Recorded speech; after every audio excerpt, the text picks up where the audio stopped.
হলো কি? বলি এমন গোগ্রাসে খাচ্ছ কেন? তোমার খাবার কি কেউ কেড়ে নেবে নাকি? ভাত কেন পারবে গিন্নি, কিন্তু আজ রাজসভায় পৌঁছতে দেরি হলে মহারাজ হয়তো আমার চাকরিটাই কেড়ে নেবেন। কেন? রাজসভায় কি এমন মহা কাজ আছে আজ? সে আমি বলতে পারবো না, তবে মহারাজ সকলকে ঠিক সময়ে রাজসভায় হাজির থাকতে বলেছেন। আমি চললাম গিন্নি। দুগা দুগা দুগা দুগা দুগা দুগা। সকলেই এসে গেছো দেখছি। এখন গোপাল এলেই আলোচনা শুরু করা যেতে পারে। গোপাল এলেই নয় মহারাজ, আপনার গোপাল এসেই গেছে। বাহ বাহ বাহ, খুব ভালো। তাহলে তো এবার আলোচনা শুরু করা যেতেই পারে। হ্যাঁ মহারাজ, শুরু করুন। আসলে ব্যাপারটা হচ্ছে কি, কদিন বাদেই তো দোল পূর্ণিমা। হ্যাঁ মহারাজ, ঠিক 5 দিন বাদে। বুঝলে, আমার বড় ইচ্ছে যে এবারে দোল পূর্ণিমাটা একটু অন্যভাবে উদযাপন করা। মানে তোমরা সকলে সস্ত্রী ওই দিন রাজবাড়িতে আসবে, সকলে একসঙ্গে রং টং খেলা যাবে, তারপর প্রসাদের খিচুড়ি খাওয়া। তোমরা রাজি তো? আমরা তো রাজি, কিন্তু আমাদের ঘরণীরা কি রং মাখতে রাজি হবে? রাজি হবে না মানে? রাজি না হলে বুঝিয়ে সুঝিয়ে তাদের রাজি করাতে হবে। এই সভাকবি রাজি করাতে পারবে তো? আমার সঙ্গে করে আরই আমার বউ চলে গেছে বাপের বাড়ি। কি কথাই শোনালি, বউ চলে গেছে বাপের বাড়ি? কেন কেন? বউয়ের সাথে ঝগড়া হয় কেন? কি করব মহারাজ, সে যে বড় অবুঝ। থাক থাক, আর ব্যাখ্যা দেওয়ার দরকার নেই। রাজবৈদ্য, আগে আগে সে যে ওই বাতের ব্যথায় বড্ড কাহিল। হ্যাঁ কি বললে? বুদ্ধির বউ বাতের ব্যথায় কাহিল? এই এই তুমি কেমন বৈদ্য হে? নিজের বউয়ের বাতের ব্যথা সরাতে পারো না? কি করব মহারাজ, আসলে বড্ড ওই পুরানো ব্যথা তো, মানে আমার বিয়েরও ওই আগে থেকে। গরমকালে একটু ভালো থাকলেও শীতকালে বড় কাহিল হয়ে পড়ে।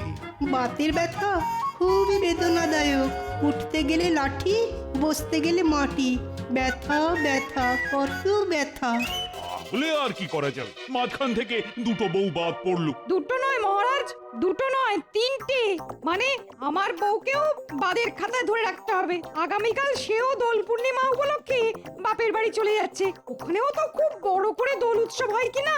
মানে বাহ বাহ বাহ বাহ বাহ, এ তো এক এক করে অনেক বই বাদ পড়েছে। তা সেনাপতি, তোমার? ইয়ে মানে হ্যাঁ আমি তাকে বোঝাবার চেষ্টা করব মহারাজ, নিশ্চয়ই করব। কিন্তু সে যে বড্ড লাজুক মহারাজ, ওই টপ করে ওই ঘরের বাইরে বেরোতেই চায় না। কি করি বলুন? তার মানে ধরে রাখতে হবে সেও বাদ। বাকি রইল গোপালের বউ, মন্ত্রীর বউ আর তোমাদের মহারাজ। ঠিক আছে, মানে এই তিনজনকে নিয়েই দোল খেলা হবে। সেরেছে, আমার গিন্নি তো কোনোদিনই রং মাখতে চায় না। কি গোপাল, আরে বিড়বিড় করে কি বলছো? না মানে কিছুই বলছি না মহারাজ। আর কিছু বললেও আমি কিন্তু শুনছি। মোদ্দা কথা, তোমার আর মন্ত্রীর বউকে ওই দিন আমি রাজবাড়িতে দেখতে চাই, ব্যাস। না না না না না, ও তুমি যতই বলো না কেন, এতদিন যখন রং মাখিনি তখন এবারও রং মাখতে পারবো না, এই বলে দিলাম। হ্যাঁ, কেন রং মাখতে পারবে না কেন? পারবো না তো পারবো না, ব্যাস। বলি তখন অল্প বয়স ছিল, যখন আমার ছিপ ছিপে চেহারা ছিল, তখন তো কোনোদিন রং মাখাতে চাওনি। কি করব, আসলে তখন যে রঙের বড্ড দাম ছিল আর রোজগারও ছিল খুব কম। এখন বুঝি রঙের দাম কমে গেছে? না মানে রঙের দাম না কমলেও রোজগার তো কিছু বেড়েছে। আর সব থেকে বড় কথা হলো, রং কিনতে তো আর পয়সা লাগছে না, সব খরচ তো মহারাজের। তাহলে তুমি গিয়ে রং মেখে এসো, আমাকে আর এর মধ্যে টেনো না। হ্যাঁ, আহা, সামান্য রং মাখা নিয়ে এত চড়ছো কেন বলো তো? মনে রাখবে, এটা মহারাজের আদেশ। তুমি মহারাজের কাছে চাকরি করো, তাই মহারাজের আদেশ মানতে তুমি বাধ্য। আমি কিন্তু বাধ্য নই। হ্যাঁ, যা ছেলে, এতে দেখছি আচ্ছা গো। গো হলে গো, তবে একবার যখন রং খেলবো না বলেছি, তখন মরে গেলেও খেলবো না। আরে তুমি রং খেলতে না গেলে আমার যে চাকরি থাকবে না। গেলে যাবে, তাতে আমার কি? এতদিন তো শুনে এসেছি নারী হলো সহনশীল বুঝতার, কিন্তু তুমি তো দেখছি একেবারে উল্টো। হ্যাঁ, আমি উল্টো। আমি হলাম সেই নারী যার আরেক নাম শক্তি। বুঝতে পেরেছি, তুমি শক্তি হলে আমি হলাম সহ্য শক্তি। তবে রে, হ্যাঁ? ওরে বাবা, শক্তি যে আবার রুদ্র শক্তি হয়ে মারতে আসছে। আহ, কি বলছো কি রানী, তুমি রং খেলবে না? না, খেলবো না। গতবার রং খেলে সারা গায়ে এরকম ঘামাচির মতো কি সব বেরিয়েছিল। সে কতবার বেরিয়েছিল বলে এবারেও যে বেরোবে তার কোনো কথা আছে না। ওসব কথা জেনে আমার কাজ নেই। মোদ্দা কথা, এবার আমি রং খেলবো না। এই দেখো, এইদিকে গোপাল আর মন্ত্রীর বউ তোমার সঙ্গে রং খেলতে আসবে, তা তুমি যদি না খেলো সেটা কি ভালো দেখাবে? আমাকে না জিজ্ঞেস করে আপনি ওদের আসতে বললেন কেন? তা তুমি যে খেলবে না সেটা আমি কি করে বুঝবো?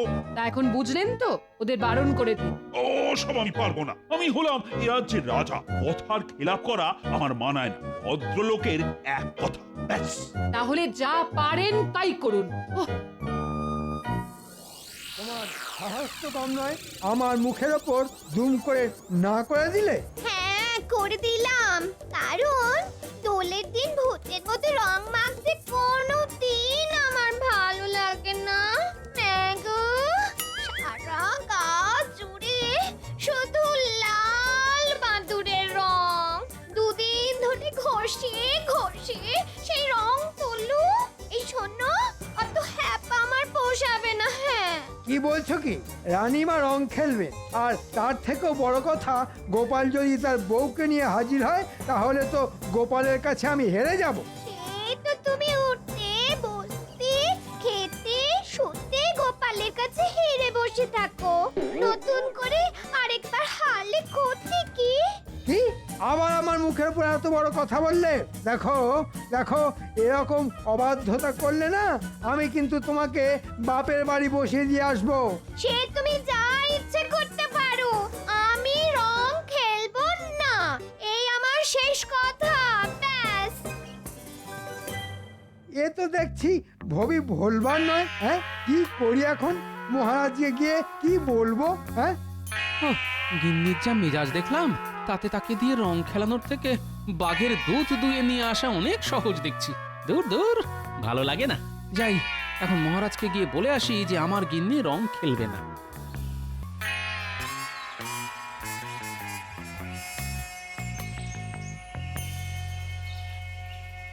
আমি আমি নিজেই দোল খেলার কথা ঘোষণা করলাম, আর এখন রানী যদি সত্যি সত্যি রং খেলতে না চায় তাহলে তো সকলের সামনে আমার মুখটা পুড়ে যাবে। ও, কি যে করি এখন, কি করে কথাটা সকলকে বলি? প্রণাম মহারাজ। হুম, মহারাজকে যেন খুব চিন্তিত দেখছি। কিছু কি হয়েছে মহারাজ? হয়েছে তোমার মাথা আর আমার মুখ। আপনার মাথা আর আমার মুন্ডু, কথাটা আমার মাথায় ঠিক ঢুকলো না মহারাজ। কাছে এসো বলছি। শোনো গোপাল, এদিকে তো মহা সমস্যা শুরু হয়ে গেছে। কি সমস্যা মহারাজ? আরে, বড় মুখ করে তোমাদের বললাম যে এবার রাজবাড়িতে ধুমধাম করে রং খেলা হবে, কিন্তু এদিকে তোমাদের রানীমা রং খেলবেন না বলে যে গো ধরে বসে আছে। কেন? কেন আবার? গতবার রং খেলে তার সারা গায়ে নাকি বিজবিজে ঘামাচির মতো কি সব বেরিয়েছিল। এখন তিনি না খেললে তোমাদের কাছে আমি মুখ দেখাই কি করে বলো তো? তাহলে আমার এখানে আসার আসল কারণটা বলেই ফেলি মহারাজ। আমার গিন্নিও সাফ জানিয়ে দিয়েছে যে রং খেলবে না। তাহলে কি হবে? মন্ত্রীর বউ যদি রং খেলতে আসে তাহলে তো মন্ত্রীর সামনে আমাদের দুজনের মুখ পুড়ে একেবারে কালো হয়ে যাবে, আর ওই পশ্চাৎ মন্ত্রী চারিদিকে বলে বেড়াবে যে আমাদের বউয়েরা নাকি আমাদের কথাই শোনে না। আমার বউও কোনো কথা শুনতে চাইছে না মহারাজ। সে কোনোভাবেই গায়ে রং মাখবে না। বাবা, এই তো দেখছি সব শেয়ালের একরা। ঠিক আছে, ব্যাপারটা তাহলে আমার উপর ছেড়ে দিন। দেখবেন দোলের দিন সব শিয়ালি এক গামলায় রং মেখে হাবুডুবু খাবে। এই এটা কি করে সম্ভব? একটু মাথা খেলিয়ে চিন্তা ভাবনা করে নিলে এই গোপাল ভাঁড়ের কাছে সবই সম্ভব। কিন্তু হাতে তো মাত্র কয়েকটা দিন। ও নিয়ে কোনো চিন্তা করবেন না, মাথা খেলাবো একদিন, কাজ করব একদিন, আর তারপর জোরদার হলি।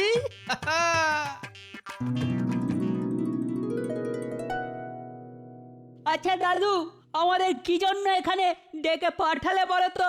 আরে বলছি বেশ কাজের মতো কাজ আছে তোদের জন্য, আর সব কাজ যদি ঠিকঠাক করতে পারিস তাহলে দোলের দিন বিকেলবেলা তোদের সকলকে পেট ভরে ভোলা ময়রার দোকানের গরম গরম রসগোল্লা আর মাখা সন্দেশ খাওয়াবো। ওরে বাস, রসগোল্লা আর মাখার সন্দেশ! বলো বলো, কি করতে হবে? তোর সেই গুলতিটা সঙ্গে আছে? আছে বই কি, এই দেখো না, দেখো। তাহলে গুলতি মেরে গাছ থেকে একটা বাতাবি লেবু পেড়ে দেখা দেখি। এ তো আমার বাঁ হাতের খেল গো। ওরে বাবা, হাতের নিশানা নিখুঁত হলেও একেবারে আমার মাথার টাকের উপর ফেললি যে। তোমার মাথায় লাগেনি তো দাদু? না, বাতাবি লেবু নরম বলে খুব একটা জোরে লাগেনি বুঝলি, কিন্তু ওটা যদি বাতাবি লেবু না হয়ে বেল হতো তাহলে আমার এই কেশিন টেকো বেল মাথাটার যে কি অবস্থা হতো কে জানে। শোন গুলটে, শোন, দোলের দিন সকালে তোকে আমার কাজে লাগবে, তবে কি করতে হবে পরে বলে দেবো তোকে। হ্যাঁ, এবার আমায় বলো কি করতে হবে আমায়? আচ্ছা, বিড়ালের মতো নিঃশব্দে হাঁটতে পারবি? এমন ভাবে হাঁটতে হবে যে শাড়ির খসখসানির শব্দটাও যেন না পাওয়া যায়। কেন পারবো না? খুব পারবো। তাহলে হেঁটে দেখা দেখি।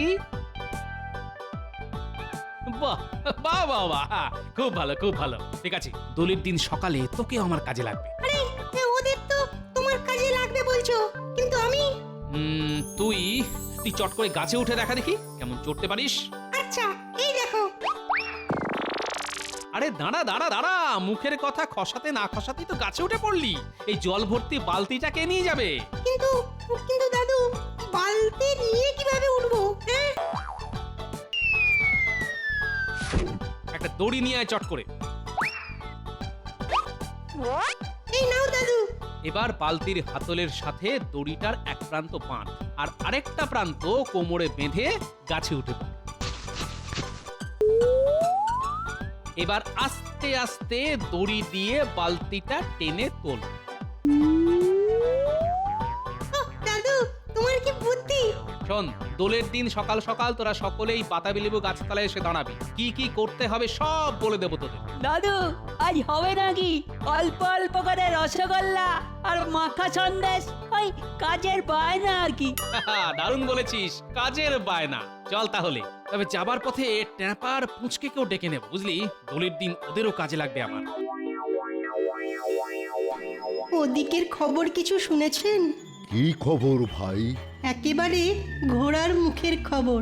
তবে আমার মুখের খবর থুড়ি থুড়ি, ওই ঘোড়ার মুখের খবরটা আবার 5 কণ করবেন না যেন। আরে না না, কাউকে বলবো না। তুমি তুমি নিশ্চিন্তে বলো দেখি।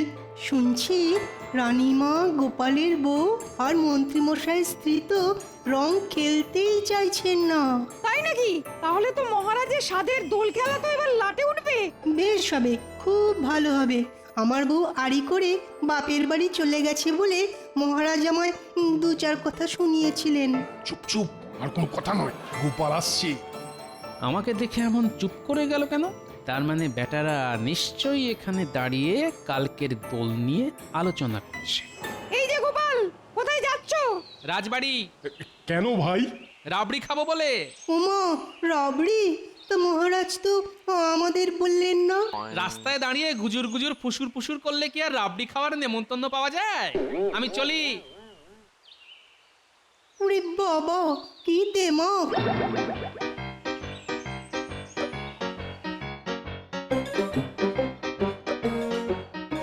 আরে গোপাল, আজ বাদে কাল দোল, তা বৌদির খেলার ব্যাপারে কি ব্যবস্থা করলি? এদিকে বলে কিনা চিন্তায় চিন্তায় আমার মাথার মধ্যেটা কেমন দপদপ দপদপ করছে। কোনো চিন্তা করবেন না মহারাজ, এমন ব্যবস্থা করে রেখেছি না যে কাল সকলে দৌড়ে দৌড়ে রং খেলতে আসবে। হ্যাঁ, তাই নাকি? এই গোপাল, বলো বলো বলো, বলো না, কি ব্যবস্থা করছো? বাবা বাবা, মাথা খেলিয়ে কি বুদ্ধিটাই না বের করেছো গোপাল। সত্যি তোমার বুদ্ধির কোনো তুলনা নেই। আজ তাহলে সেই দিন, মানে দোল।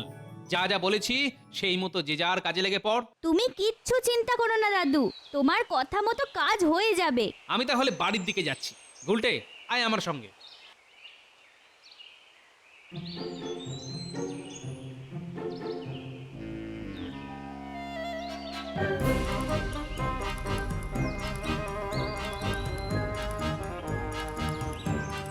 হিরে পুটি, আমার পেছনে এসে দাঁড়িয়ে আছিস কেন? না মানে ওই একটু ঠাকুরের প্রসাদ। প্রসাদ নেবার জন্য দাঁড়িয়ে আছিস? তা এত কুণ্ঠা করছিস কেন? নে, হাত বাড়া, কপালে ছুঁয়ে মুখে দে। যাক বাবা, খুব জোর বেঁচে গেছি। মাথার চুলে পুরো রং ঢেলে দিয়েছি, বুঝতেই পারিনি। এবার তাহলে আমি আসি রানীমা। হ্যাঁ, আয়, ভালো করে রং খেলিস তোরা। আমি যাই, মহারাজের পায়ে এই আবির ছুঁয়ে প্রসাদ দিয়ে আসি।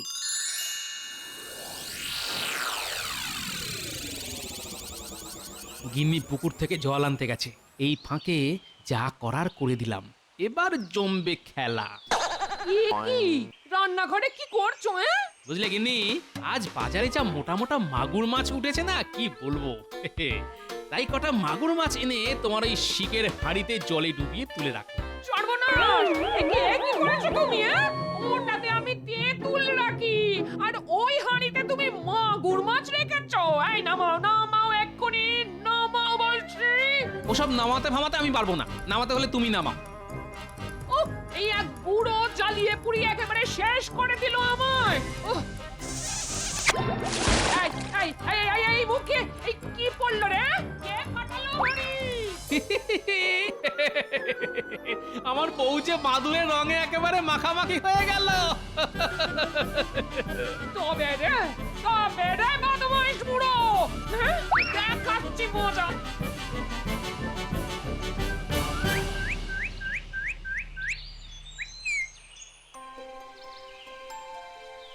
নিন, রাধা কৃষ্ণের প্রসাদ নিন। এবার পাটা একটু বাড়ান, পায়ে আবির দেব। গোপালের কথা মতো এবার রানীকে মোক্ষম ঠকাতে হবে। আরে রানী, তোমার মাথায় সাদা মতন এটা কি? কাকে ইয়ে করে দিল নাকি? ইমা, তাহলে তো আবার চান করতে হবে। দূর দূর দূর, আর ভাল লাগে না। যাও যাও রানী, এবার ওই মিথ্যে কাকে নিয়ে ধোবার জন্য যত ইচ্ছে জল ঢালো মাথায়। যত জল ঢালবে মুখ হবে তত বেগুনি। বাবা, খুব তো বলেছিলে রং খেলবো না, এবার দেখি কেমন রং না খেলে পারো তুমি। এই পাজি দল, গাছ থেকে ফুল ছিঁড়ছিস কেন রে?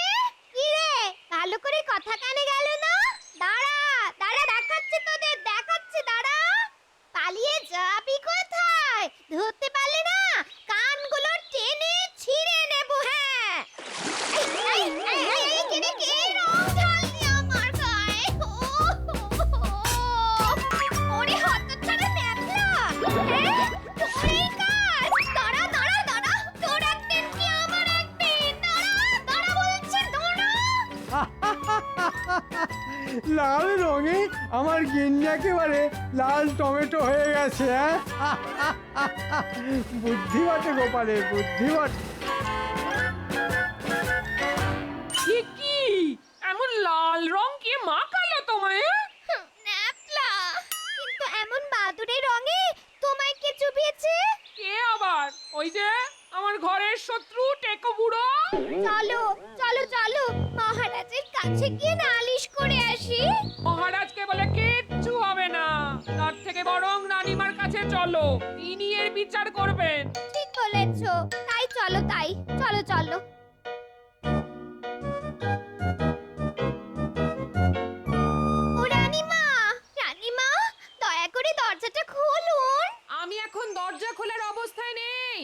দুদিন বাদে এসে দেখা করো। সে কথা বললে কি করে চলে রানীমা? আপনার আদরের গোপাল আমায় চাতুরি করে রং মাখিয়ে দিয়েছে। ন্যাপলা গাছের উপর থেকে আমার মাথায় রং ঢেলে দিয়েছে। তাহলে আমার অবস্থা দেখো। এ কি রানীমা, কালি ঝুলি মেখে আপনিও তো একসা। আপনার এই অবস্থা কে করলো? সেটা ঠিক বলতে পারবো না গো। তোমাদের মহারাজ বললেন আমার মাথায় নাকি কাকের ইয়ে, তাই দৌড়ে মাথা ধুতে গেলাম। উমা, মাথায় যে জল ঢেলেছি অমনি হড়হড় হড়হড় করে বেগুনি রঙে মুখ ভর্তি হয়ে গেল গো। তাই আমার মনে হয় এই সবই তোমাদের মহারাজের কারসাজি। আমি রং খেলবো না বলেছিলাম বলে এই উল্টো চাল চেলেছেন। মহারাজকে দোষ দেবেন না রানীমা, আসলে রং খেলবেন না বলে আপনারা তিনজনই তো ধনুক ভাঙা পণ করেছিলেন, তাই বাধ্য হয়ে আমি এই চাল চেলেছিলাম। তুমি? আগে হ্যাঁ, সকালে পুঁটি এসে প্রসাদ নেবার বাহানায় আপনার মাথায় গুঁড়ো রং ঢেলে দিল। ট্যাপা আর পুঁচকে ফুল ছেঁড়ার অছিলায় মন্ত্রী মশাইয়ের স্ত্রীকে ঘরের বাইরে বের করে আনলো, আর আমারটা বাড়িতে তো হাড়ি ফট। লাল বেগুনি আর বাদুড়ে মিলে একেবারে সব রং বাহার হয়ে গেছে। রং বাহার। গোপাল, তোমার পেটে পেটে এত, তা রং যখন একবার মেখেই ফেলেছি তখন চলো সবাই মিলে রং খেলা যাক। দাদু, আমাদের রসগোল্লা। আজ আর দাদু নয়, আজ তোদের সকলকে পেট ভরে রসগোল্লা খাওয়াবো আমি। তুমি রসগোল্লা খাওয়ালে আমি খাওয়াবো সন্দেশ। কি মজা, কি মজা। তাহলে এবার গলা ছেড়ে বলা যাক হোলি হ্যায়। হোলি হ্যায়।